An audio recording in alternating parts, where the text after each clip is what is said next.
ఈరోజు మార్చ్ 24 ప్రపంచ ట్యూబర్క్లోసిస్ దినోత్సవం, వరల్డ్ టీబీ డే అన్నమాట. ఈ రోజున ప్రతి సంవత్సరం టీబీ గురించి అవగాహన పెంచడానికి, మనకు తెలుసు టీబీ అనేది డెడ్లియెస్ట్ ఇన్ఫెక్షియస్ డిసీజ్ అని, దానికి సంబంధించి అవగాహన పెంచడానికి, ఈ టీబీ యొక్క ఈ బ్యాక్టీరియల్ ఇన్ఫెక్షన్ని అగెనెస్ట్గా ఫైట్ చేయడానికి, ముఖ్యంగా ఇన్ఫెక్షన్ అనేది లంగ్స్లో చేరి మనల్ని చాలా ఇబ్బంది పడితే చాలామంది పాత రోజుల్లో క్షయ వల్ల, టీబీ వల్ల చనిపోయేవాళ్ళు అనమాట. ముఖ్యంగా ఏదైనా వ్యక్తి దగ్గినా తుమ్మినా ఆ ఎయిర్ డ్రాప్లెట్స్లోంచి ఈ బ్యాక్టీరియా అనేది స్ప్రెడ్ అవుతుంది అనమాట. సో ప్రపంచ టీబీ డే రోజున మనం ప్రత్యేకంగా వరల్డ్ హెల్త్ ఆర్గనైజేషన్ వాళ్ళు దీనికి సంబంధించి 2025 దీనికి సంబంధించి ఒక థీమ్ కూడా డిక్లేర్ చేశారు. Yes, we can end TB, commit, invest and deliver. ఖచ్చితంగా మనం టీబీని అంతమొందించగలం. We have to commit, invest and deliver. టీబీకి సంబంధించి మనం కమిట్మెంట్తో పనిచేయాలి. టీబీకి సంబంధించి మనం టైం కానీ రిసోర్సెస్ కానీ ఇన్వెస్ట్ చేయాలి. దాంతో మనం టీబీ కేసులు తగ్గించగలం అని చెప్పి ఈ సంవత్సరం థీమ్ అనమాట. ముఖ్యంగా టీబీ అనే కాన్సెప్ట్ అనేది ఇప్పటిది కాదు, దాదాపు సెంచరీస్ బ్యాక్ నుంచే దీని మీద చాలా డిస్కషన్ ఉంది, చరిత్ర ఉందన్నమాట. ట్యూబర్క్లోసిస్ అనే పదాన్ని ఫస్ట్ వాడిన వ్యక్తి జొహాన్ స్కాలిన్ 1834లో. ఈ టీబీ అనేది మైకోబాక్టీరియం ట్యూబర్క్లోసిస్ ద్వారా టీబీ అనేది మనకందరికీ వ్యాపిస్తుంది అనమాట.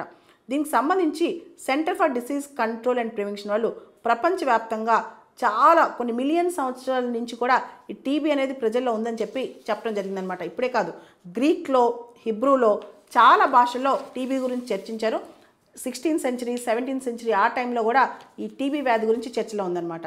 టీబీకి సంబంధించి మేజర్ బ్రేక్ త్రూ అనేది 1882 మార్చ్ 24 జరిగింది.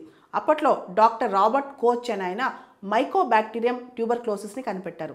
తర్వాత ఒక సెంచరీ తర్వాత, 100 సంవత్సరాల తర్వాత అదే రోజున మార్చ్ 24ని ఇంటర్నేషనల్ ఆర్ వరల్డ్ టీబీ డేగా డిక్లేర్ చేశారనమాట.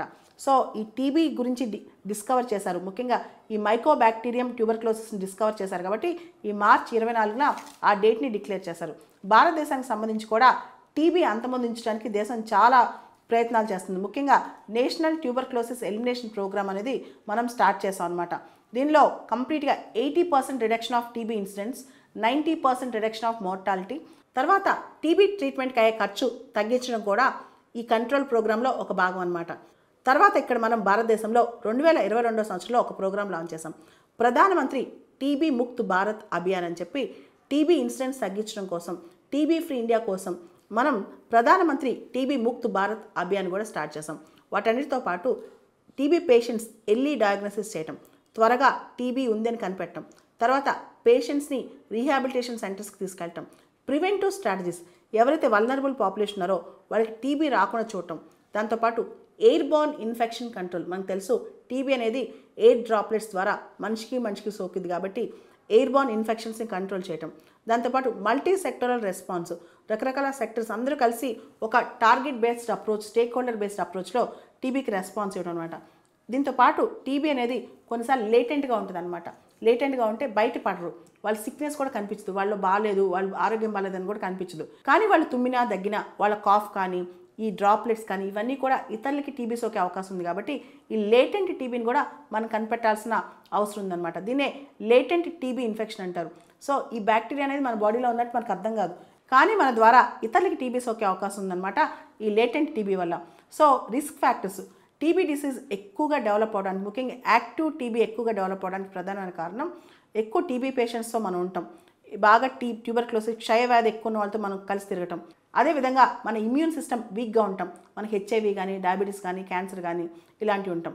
తర్వాత మాల్ న్యూట్రిషన్, పౌష్టికాహార లోపం ఉంటాం, స్మోకింగ్, ఎక్కువగా పొగదాగటం, ఓవర్ క్రౌడెడ్, ఎక్కువ జనాభా సంచరించే ఎన్విరాన్మెంట్లో సంచరించడం, దాంతోపాటు ఎక్కువ విపరీతంగా ట్రావెల్ చేయటం, ఇవన్నీ కూడా ఉండటం వల్ల టీబీ ఎక్కువగా సోకే అవకాశం ఉందన్నమాట.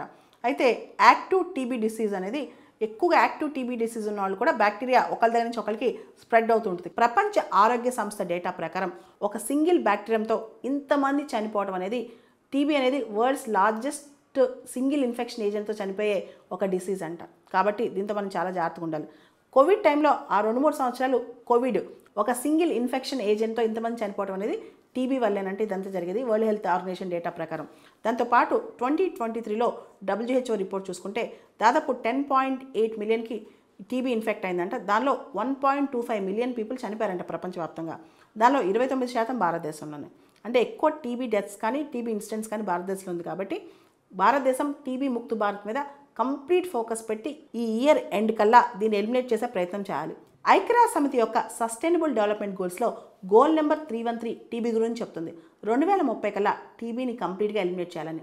ప్రపంచవ్యాప్తంగా చూసుకుంటే 26% టీబీ బర్డన్ భారతదేశంలో ఉంది. దాదాపు 28 లక్షల కేసులు ఈరోజు కూడా భారతదేశంలో ఉన్నాయి. అందుకనే మన దేశం 2025 చివరాఖరికల్లా టీబీ ముక్త్ భారత్ అభియాన్ మీద ఫోకస్ పెడుతుందన్నమాట. ముఖ్యంగా ప్రపంచంలో 50% టీబీ కేసులు 5 దేశాల్లో ఉన్నాయి. India, Indonesia, China, Philippines, Pakistan అన్నమాట. మనం భారతదేశంలో కనుక చూస్తే 2015తో పోలిస్తే కనుక 2023 నాటికి 17.7% టీబీ కేసెస్ డిక్లైన్ అయినాయి. కానీ మనం చేయాల్సిన టీబీ విషయంలో ఇంకా చాలా ఉందన్నమాట.